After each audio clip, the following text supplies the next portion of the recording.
Hey, what's going on, guys? CodeMonkeyKings here. In this video I'd like to introduce a chess engine framework that you can kickstart with if you want only to write the move search logic, and if you don't really want to create your own move generators. So I will be using this sort of a framework in the next following series of the videos regarding the search algorithms applied to the chess programming in particular. So just a quick overview of what is this basically and how one is supposed to be using this. So there is a series on Mailbox hexadecimal 88 chess engine in C on this chess programming channel, where we did actually create this move generator, and also it contains some evaluation function, very simple. So we only evaluate the material scores and the only array for evaluating the positional scores. But as far as the following tutorial, as the following series that starts with this video, will be actually dedicated to the search algorithms. We don't really care for the we don't really care about the evaluation at the moment. Instead, we'll just try to optimize the search as much as possible. So we go for through some board functions to print board, parse FEN, things like that. Then we go for a move generator. For the move generation, so is square attack function to detect checks. We can also print the attack map, but it's not really that won't be really needed in order to create the search logic. Also, this add move function is something that populates the move list within the move generator itself, and here is the move generator. So you see, like, we are adding moves to the move list each time we encounter a pseudo-legal move. So this is the pseudo-legal move generator, and then we go and make move. So this engine follows so-called copy make approach. So we're not really taking back the current given move, but instead we just snapshot the current board position and then make move, and then we just restore it back. And here we got the macros for this purpose. So copy board actually makes the snapshot of the board, while this take back just actually restores all the variables that regards to the board structure. They all are global variables, and I know that global variables are evil in general, but as far as I was trying to make this tutorial beginners friendly and not go into C structures, which might be a bit confusing for beginners, that's the reason actually why I did consider this global variables approach, but it still works, so no worries regarding this point. And here we got the Perf Driver, so you can also run the perf test if you want to make sure that it actually produces the legal results. Here's the evaluation function that I've been mentioned, so just the material score and the positional score, and that's kind of it. Assuming that we're supposed to be working within the Nigamax framework, we are returning the positive score for white piece, for white side to move, so not side means 0, and white side is encoded as 0, while the black side is encoded as 1. So we return a plausible score for white pieces and return this minus score for black pieces actually. And here is the search part that could have been and would have been implemented in this series in particular. By now it only contains a placeholder, so it just returns the only single move d2, d4, just as a proof of concept that the Uci protocol actually connects the engine with the GUI. So I will demonstrate this just right in the moment, and also how to actually connect this engine to the GUI.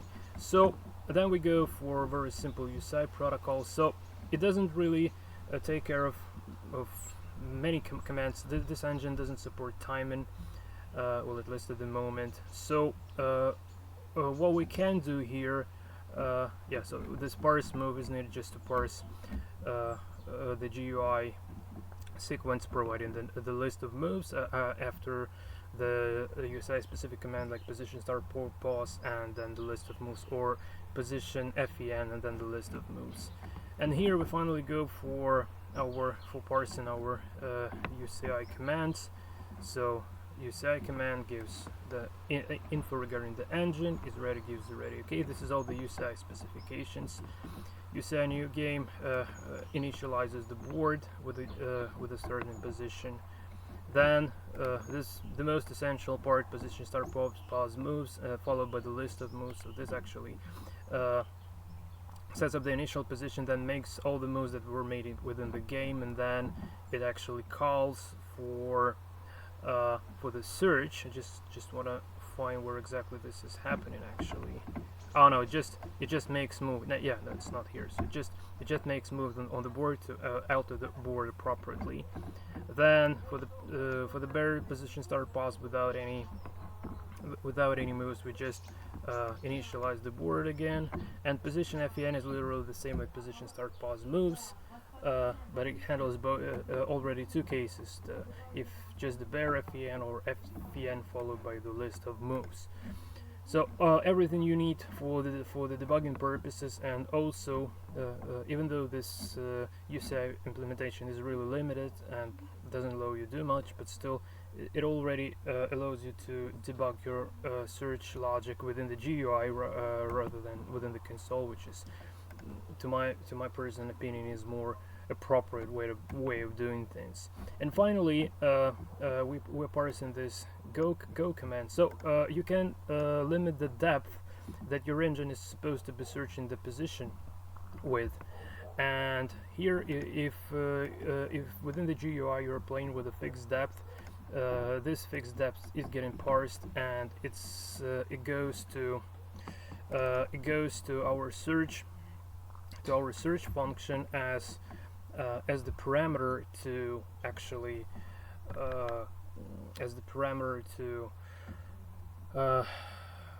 to take care of, right? So and after the search returns the best score, which is stored within this score variable, and also it would associate the global variable best move. I know, again, it's not the best practice to use the global variables here, but still, just for the clarity purposes, I'm doing that.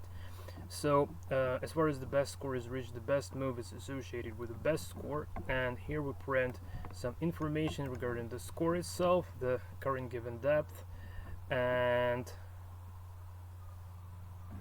okay, the nodes, but hold on a sec, I just probably forgot to add the nodes here. So nodes and long decimal. Yeah, I need to compile this one more time currently. So make, okay, too many arguments. Okay, hold on a sec. I'm just wondering.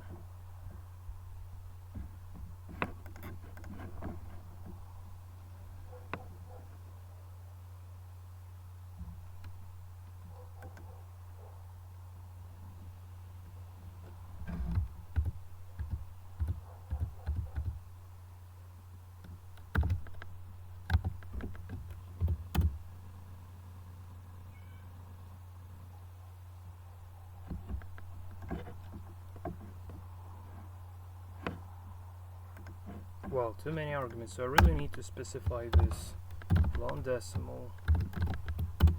Okay, yeah, and now just specify these nodes here. Save. Yeah, sorry guys, just missed this during the preparation. So it would print the best score, the current depth, and the number of nodes traversed. And this nodes count is absolutely essential when we would be trying to reduce the number of traversed nodes using the alpha-beta algorithm and some move ordering techniques in order to make our research more efficient. So also we print the best move. So we are printing the source square being extracted from the move. Move is encoded as an integer, by the way. Then we're extracting the target square. All this is converted to the like human readable coordinates like E2, E4, and so on. Also print the promoted piece if any available there. And for all the other cases, like if you want to play Blitz or whatever else format, it just goes with by default it goes with the depth of 3, I guess, right? Well, this can be altered obviously, but just to give you an idea. So it just goes the same fixed depth mode without any adjustment. So this can be altered here, but I will try to not touch this code and do everything within the search function itself. So just for you to be aware of like how in particular this works. And finally, we just, if the UCI sends the quick command, the engine terminates and the execution is actually over. So yeah, one more little thing from the debugging part. So as far as the perf test is already being kind of available here, so let me just make and run this chess executable. So here we go for a perf test with a so-called tricky position. It's not printed, so let me just try to print you this. Okay.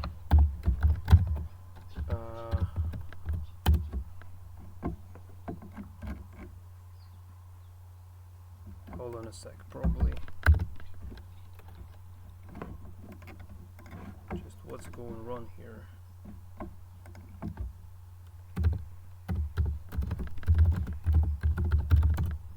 Yeah, now it prints the board, perfect. So, but for some reason, oh, obviously, yeah, I need to print the board after parsing the FEM. Sorry, guys, because by default it initializes the hard-coded initial position. Yeah, so this is the exact position, the so-called tricky position, and the perf test results with a depth 4.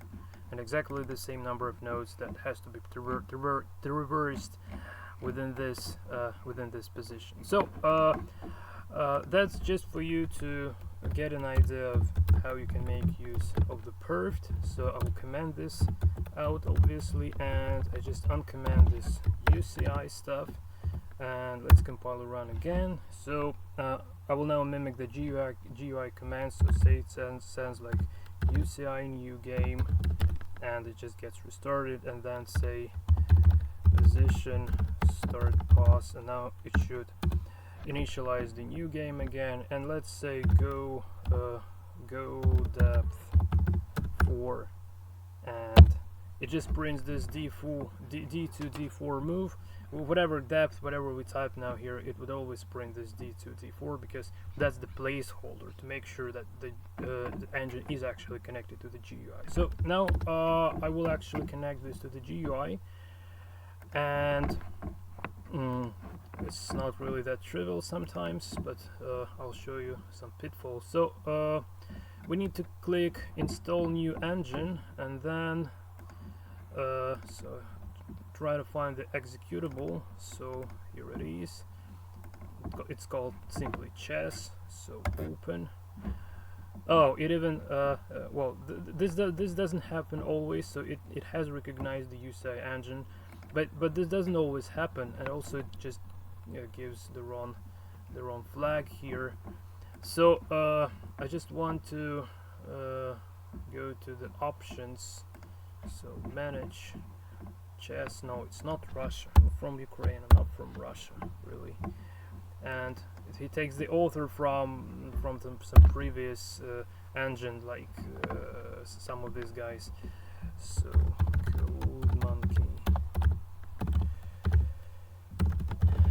For some, maybe this is some sort of the arena bugs. I'm not sure. So this is it. The UCI is here. Okay, we just apply this, and if we just force him to make a move, he should play D4, and then he just goes with this illegal move because he outputs D4 every time we actually try to do something. Let's have a look at the log window. So you see, like, we have this D4. Yeah, didn't print this for the second time, but doesn't matter really. So this is just a placeholder, as I've already been mentioning before.